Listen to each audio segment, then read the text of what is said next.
Amy Bayani. Parehong matinik na mayor at naging bossing sa MMDA. At ngayon, parehong inaambisyon ang Malacanang.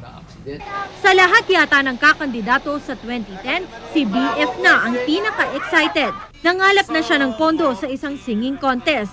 Happy days are here again. At hanggang sa Bicol, nakakarating ang mga pink poster niya. Kung sa bagay, nagawa niyang pink and green ang Marikina. Binugbog ng U-turn slots at makukulay na footbridges ang Metro Manila.